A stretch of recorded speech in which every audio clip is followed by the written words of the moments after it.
2024 ഡിസംബറിൽ നമ്മളൊരു base variant ആയിട്ട് വാങ്ങിയിട്ടുള്ള ഈ ഒരു സ്വിഫ്റ്റിൻ്റെ LXI മോഡൽ നിങ്ങൾ ഈ കാണുന്ന രൂപത്തിലേക്ക് ആക്കി എടുക്കാനായിട്ട് ഞാൻ ഈ ഒരു സ്വിഫ്റ്റിൽ എന്തൊക്കെ മാറ്റങ്ങളാണ് വരുത്തിയത് കഴിഞ്ഞ ഒരു വർഷം കൊണ്ടെന്നുള്ള കാര്യമാണ്. ഒരു വർഷം ആയിട്ടില്ല നമ്മുടെ വണ്ടി എടുത്തിട്ട്, ഏകദേശം ഇപ്പോൾ ഒരു 10 മാസം, കൃത്യമായിട്ട് പറഞ്ഞാൽ 10 മാസം നമ്മുടെ വണ്ടി എടുത്തിട്ടായിട്ടുള്ളൂ. ആ ഒരു 10 മാസം കൊണ്ട് എന്തൊക്കെയാണ് നമ്മൾ ഈ സ്വിഫ്റ്റിൽ കൊണ്ടുവന്നിരിക്കുന്ന മാറ്റങ്ങളെന്നാണ് ഈ ഒരു വീഡിയോയിൽ പറയാൻ പോണത്. അതേപോലെ ഞാൻ എടുത്തത് സ്വിഫ്റ്റിൻ്റെ ഏറ്റവും ബേസ് വേരിയൻ്റ് ആയിട്ടുള്ള LXI വേരിയൻ്റ് ആണ്. അപ്പോൾ അതിൽ നിന്ന് ഞാൻ വണ്ടി എടുത്ത സമയം തൊട്ട് തന്നെ, അതായത് നമ്മുടെ ഡെലിവറി സമയത്ത് തന്നെ ഞാൻ അത്യാവശ്യം ഇതിൽ കുറച്ച് കാര്യങ്ങളൊക്കെ ചെയ്തിട്ടുണ്ട്. അപ്പോൾ അതെന്തൊക്കെയാണ്, ബേസ് വേരിയൻ്റ് എടുക്കുന്നതാണോ ടോപ്പ് എൻഡ് എടുക്കുന്നതാണോ നല്ലത് എന്നുള്ള കാര്യങ്ങളൊക്കെ ഇന്നത്തെ ഈ ഒരു വീഡിയോയിൽ ഞാൻ വിശദമായിട്ട് തന്നെ നിങ്ങൾക്ക് പറഞ്ഞുതരാം കേട്ടോ. അപ്പോൾ വണ്ടി ബുക്ക് ചെയ്യുന്ന സമയത്ത് തന്നെ എന്നോട് ചോദിച്ച കാര്യമാണ് ടോപ്പ് എൻഡ് ആണോ നോക്കുന്നത് ബേസ് വേരിയൻ്റ് ആണോ. അപ്പോൾ ഞാൻ പറഞ്ഞു ബേസ് വേരിയൻ്റ് ആണ്. കാരണം എൻ്റെ ഉദ്ദേശം എന്ന് വെച്ച് കഴിഞ്ഞാൽ നമുക്ക് കുറച്ച് കണ്ടന്റും കാര്യങ്ങളൊക്കെ ഇതിൽ ചെയ്യണമായിരുന്നു. അതുകൊണ്ട് തന്നെ ഞാൻ ബേസ് വേരിയൻ്റ് എടുത്തു. പിന്നെ ഒരു കാര്യം എന്ന് വെച്ചാൽ ടോപ്പ് എൻഡ് വില തിരക്കിയപ്പോൾ ഏകദേശം 1.5 ലക്ഷം രൂപ. അത് ഓട്ടോമാറ്റിക് വേരിയൻ്റ് ആകുമ്പോഴത്തേക്കും 1.5 ലക്ഷം രൂപയിലേക്ക് നമുക്ക് വില വരുന്നുണ്ട് കേട്ടോ. പിന്നെ ഓട്ടോമാറ്റിക് ആണ് നിങ്ങൾ നോക്കുന്നതെങ്കിൽ നിങ്ങൾക്ക് ടോപ്പ് എൻഡ് എടുക്കുക എന്നൊരു ഓപ്ഷനേ ഉള്ളൂ, വേറെ ഒരു ഒറ്റ ഓപ്ഷൻ പോലും ഇല്ല. ഓക്കെ, അപ്പോൾ നമ്മൾ ആദ്യമായിട്ട് ഈ വണ്ടി ഡെലിവറി എടുക്കുന്നതിന് മുന്നേ തന്നെ ചെയ്ത കാര്യം എന്ന് വെച്ച് കഴിഞ്ഞാൽ, നിങ്ങളിപ്പോൾ ഈ കണ്ടുകൊണ്ടിരിക്കുന്ന ഈ അടിയിലത്തെ ഈ ഒരു ലിപ്പെന്ന്, ഈ സ്കേർട്ടിംഗ് എന്നാണ് പറയുന്നത്, ലിപ്പെന്ന് പറയാറുണ്ട്. ഈ ഒരു സാധനം നമ്മുടെ ടോപ്പ് എൻഡ് വണ്ടികൾക്കും പിന്നെ നമ്മൾ ആവശ്യപ്പെടുവാണെങ്കിൽ മാത്രമേ നമ്മൾ ബേസ് വേരിയൻ്റോ അത് മിഡ് വേരിയൻ്റോ എടുക്കുകയാണെങ്കിൽ അതിൽ നമുക്ക് കിട്ടത്തുള്ളൂ.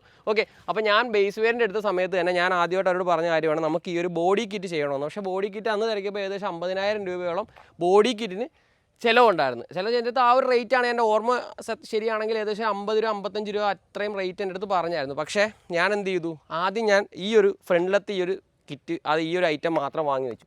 ഇനി അന്ന് ഏകദേശം എനിക്കൊരു 4,000 രൂപ അല്ലെ 3 സംതിങ്, എത്ര ഓർക്കുന്നില്ല കൃത്യമായിട്ട്, ആ ഒരു റേറ്റ് വന്നു. അതിനുശേഷം ഞാൻ എന്ത് ചെയ്തു, ബാക്കിലത്തെ പീസ് കൂടെ ആഡ് ചെയ്ത്, ആ ബാക്കിലത്തെ പീസ് അപ്പോൾ ഫ്രണ്ടും ബാക്കും സെറ്റായി. പിന്നെ ഞാൻ എന്ത് ചെയ്തു, ലാസ്റ്റ് വണ്ടി ഇറങ്ങുന്ന 2 ദിവസം മുന്നേ വിളിച്ചു കഴിഞ്ഞാൽ സൈഡിലെ കൂടെ വെക്കാൻ. അങ്ങനെ ഏകദേശം എനിക്കൊരു 15,000 രൂപ താഴെ മാത്രമേ എനിക്ക് ഈ ഒരു വണ്ടിയുടെ ഒരു റണ്ണിങ് ബോർഡ് സ്കേർട്ട് ഫുള്ളായിട്ട് നമുക്ക് റേറ്റ് വന്നുള്ളൂ. പിന്നെ ഒരു എക്സ്ട്രാ ആയിട്ട് ഞാൻ ചെയ്ത കാര്യം എന്ന് വെച്ച് കഴിഞ്ഞാൽ, നമ്മുടെ വണ്ടിയുടെ ഡോർ ഹാൻഡിൽസും ഈ ഒരു മിറർ ക്യാപ്പും ഒക്കെ, മിറർ ക്യാപ്പ് ബേസ് വേരിയൻ്റ് ആയതുകൊണ്ട് തന്നെ മാറ്റ് ബ്ലാക്ക് ആണ് വരുന്നത്. അപ്പോൾ അത് ഭയങ്കര വൃത്തിയാണ്. അപ്പം ഈ ഒരു ഡോർ ഹാൻഡിലും ഈ ഒരു മിറർ ക്യാപ്പും മാറ്റ് ബ്ലാക്ക് ആയിരുന്നതിനെ ഞാൻ ഗ്ലോസി ബ്ലാക്കിലോട്ടാക്കി പെയിൻറ്റ് ചെയ്യിച്ചു. അവിടെ നമ്മുടെ ഷോറൂമിൽ നിന്ന് തന്നെ പെയിൻറ്റ് ചെയ്തെടുത്ത് അങ്ങനെയാണ് നമ്മുടെ വണ്ടി നമ്മൾ ഡെലിവറി ചെയ്തത്. ഡെലിവറി സമയത്ത് പക്ക ബേസ് വേരിയൻ്റ് ആയിരുന്നു. വീൽ കപ്പൊക്കെ ഞാൻ നമ്മുടെ വീടിൻ്റെ അടുത്തുള്ള ഷോപ്പിൽ നിന്ന് മേടിച്ചുകൊണ്ടാണ് നമ്മുടെ പോയത്. അവിടെ പോയി നമ്മുടെ വീൽ കപ്പൊക്കെ ഇട്ടാണ് നമ്മുടെ വണ്ടി ഇറക്കിയത്. അങ്ങനെ ബേസ് വേരിയൻ്റ് ആക്കിയിട്ടാണ് നമ്മുടെ ഈ ഒരു വണ്ടി ഇറങ്ങിയത്. അപ്പോൾ നിങ്ങൾ ഈ കാണുന്ന ഈ ഒരു സീറ്റാണ് നമ്മൾ വണ്ടി ഇറക്കി ആദ്യമായിട്ട് തന്നെ ചെയ്തൊരു മാറ്റം എന്നുള്ളത്. ഈ ഒരു സീറ്റ് ചെയ്ത സമയത്ത് ഒരുപാട് പേര് എന്നോട് ചോദിച്ചൊരു കാര്യമാണ്, അയ്യേ കൊള്ളത്തില്ല, കാണാനൊരു രസമില്ലെന്നൊക്കെ. പക്ഷേ ഈ ഒരു വണ്ടി നേരി കണ്ടവർക്കറിയാം നല്ല അടിപൊളി കളറാണ് കേട്ടോ. വീഡിയോയിൽ കാണുമ്പോഴത്തേക്ക് നിങ്ങൾക്ക് അത്രയും ഒരു ഗെറ്റപ്പ് തോന്നത്തില്ല. പക്ഷേ ഇത് നല്ല അടിപൊളി ഒരു മെറ്റീരിയലിട്ടാണ് നമ്മൾ ഈ ഒരു സീറ്റ് ചെയ്തിരിക്കുന്നത്. അതിനുശേഷം നമ്മൾ ചെയ്തൊരു ഗംഭീരമായിട്ടുള്ളൊരു മാറ്റമാണ് നിങ്ങൾ ഈ കാണുന്ന വീലുകൾ കണ്ടോ. അലോയ്സ് നമ്മുടെ വണ്ടിയിലേക്ക് നമ്മൾ അലോയ്സ് ഇട്ടു. ഇത് 16 ഇഞ്ച് അലോയ്സ് ആണ് കേട്ടോ. അതായത് നമ്മുടെ വണ്ടിയിൽ വന്നുകൊണ്ടിരുന്നത് 14 ഇഞ്ചിൻ്റെ സ്റ്റോക്ക് റിമ്മാണ്. അതായത് 14 ഇഞ്ചിൻ്റെ ടയറും 14 ഇഞ്ചിൻ്റെ റിമ്മും ബേസ് വേരിയൻ്റ് ആയതുകൊണ്ട് നമുക്ക് കിട്ടിക്കൊണ്ടിരുന്നത്. അത് നമ്മൾ അപ്ഗ്രേഡ് ചെയ്തിട്ട് 16 ഇഞ്ച് അലോയ്സിലേക്ക് നമ്മൾ അപ്ഗ്രേഡ് ചെയ്തിട്ടുണ്ട്. അപ്പോൾ ഈ ഒരു അലോയ്സ് ഇട്ടപ്പോൾ തന്നെ നമ്മുടെ വണ്ടിയുടെ ലുക്ക് അടിമുടി മാറി. 185, 55, 16 ആണ് നമ്മുടെ ടയർ സൈസ് വരുന്നത്. ലോ പ്രൊഫൈൽ എന്ന് പറയാൻ പറ്റത്തില്ല, അത്രയ്ക്ക് ലോ അല്ല, എന്നാൽ 55 ആണ് ഇതിൻ്റെ പൊക്കം വരുന്നത്. ആ ഒരു ടയറും കാര്യങ്ങളൊക്കെയാണ്. പിന്നെ ഒരു കാര്യം പറയാം, റൈഡിങ് കംഫർട്ട് എന്നൊരു സാധനം ഈ ഒരു ടയറിലേക്ക് വന്നപ്പോഴത്തേക്കും നമുക്ക് കുറഞ്ഞു കേട്ടോ. നമ്മുടെ സ്റ്റോക്ക് ടയർ ആയിരുന്നപ്പോഴത്തേക്കും നമ്മൾ കുലുക്കൊന്നും ചാടുന്ന അറിയത്തില്ലായിരുന്നു. പക്ഷേ ഇതിപ്പോൾ ഭയങ്കരമായിട്ട് ജെർക്കിങ് ആണ് വണ്ടി. നമുക്ക് സ്പീഡിൽ പോകുമ്പോൾ കുഴപ്പമില്ല, നമ്മൾ സ്ലോയിൽ പോകുമ്പോഴത്തേക്കാണ് നല്ല ജെർക്കിങ് നമുക്ക് ഫീൽ ചെയ്യുന്നുണ്ട്. അപ്പോൾ അലോയ്സ് ഇട്ടപ്പോൾ തന്നെ നമ്മുടെ വണ്ടിയുടെ ലുക്ക് എന്ന് പറയുന്നത് അടിമുടി മാറി കേട്ടോ. അതിനുശേഷം നമ്മൾ ചെയ്തൊരു മാറ്റമാണ് നമ്മുടെ വണ്ടിയുടെ അകത്ത് കാർപ്പറ്റ്. അതായത് നമ്മുടെ വണ്ടിയിൽ വന്നിരുന്ന സ്റ്റോക്ക് കാർപ്പറ്റ് നമ്മൾ മാറ്റിയിട്ട് കസ്റ്റമായിട്ട് തയ്ച്ചിടുന്ന 70 മാറ്റ്.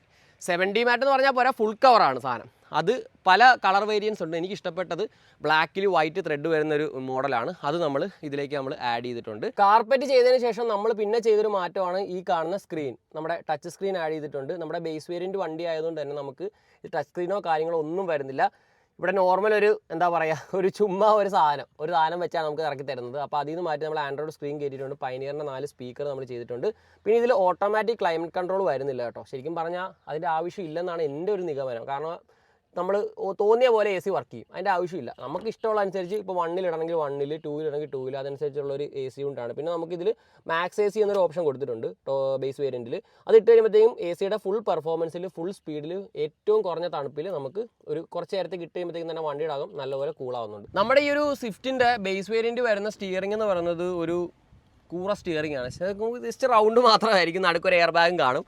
അപ്പോൾ നമ്മളത് മാറിയിട്ട് ടോപ്പ് എൻഡിൻ്റെ സ്റ്റിയറിംഗ് നമ്മൾ അപ്ഗ്രേഡ് ചെയ്തിട്ടുണ്ട് കേട്ടോ. നല്ല അടിപൊളി സ്റ്റിയറിംഗ് ആണ്, നല്ല പ്രീമിയം ഫിനിഷിംഗ് വരുന്ന. ഇതിൽ ഈ സൈഡ് വർക്കിംഗ് അല്ല, ക്രൂയിസ് കൺട്രോളും കാര്യങ്ങളൊന്നും നമുക്ക് വർക്കിംഗ് വരില്ല.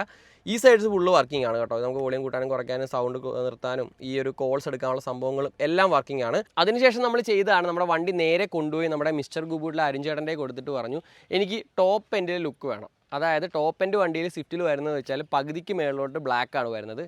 അപ്പോൾ അരുൺചേട്ടൻ്റെ അവിടെ മിസ്റ്റർ ഗുബൂട്ടി കൊടുത്ത് നമ്മൾ ഈ പകുതിക്ക് മേളിലോട്ട് ബ്ലാക്കും ആക്കിയിട്ടുണ്ട്. അന്നത്തെ ഏറ്റവും ട്രെൻഡിങ് ആയിട്ടുള്ള സെറാമിക് കോട്ടിങ് നമ്മൾ ഈ ഒരു വണ്ടിയിൽ ചെയ്തിട്ടുണ്ട്. ഇപ്പോൾ ഏകദേശം ഒരു 10 മാസം കഴിഞ്ഞു. നമ്മുടെ വണ്ടി ഏകദേശം ഒരു 19,000 കിലോമീറ്റർ 20,000 കിലോമീറ്ററിനടുത്ത് നമ്മുടെ വണ്ടി ഓടിയിട്ടുമുണ്ട്.